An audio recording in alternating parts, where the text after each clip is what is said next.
İzləyicimiz sual verir ki, getdim, dərdimi danışdım həkimə, dedi qida borusu yırtıq var, müalicə ilə sağalır, yoxsa yox da cavab verin, xahiş edim deyir.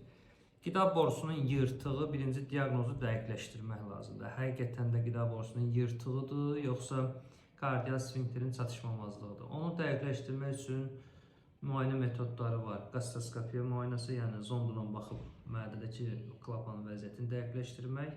İkinci bir məsələ, bunu demişik, rentgen üsulu ilə də qida borusunun yırtığı bilmək olur. Amma ölçü olaraq daha dəqiq bilmək üçün qastoskopiya eləmək vacibdir.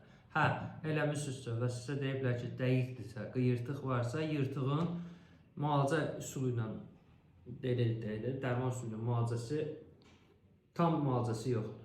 Dərman sadəcə onun xəstənin şikayətlərini keçirdər, onu komfortlu vəziyyətə gətirər. Qrıja dediyimiz o mədənin ağzının genəlməsidir. Əzələnin boşalması nəticəsində genəlib. Mədənin bir hissəsi yuxarı döş qəfəsinə doğru sürüşüb. O dava dərmanla sağalan bir şey deyil.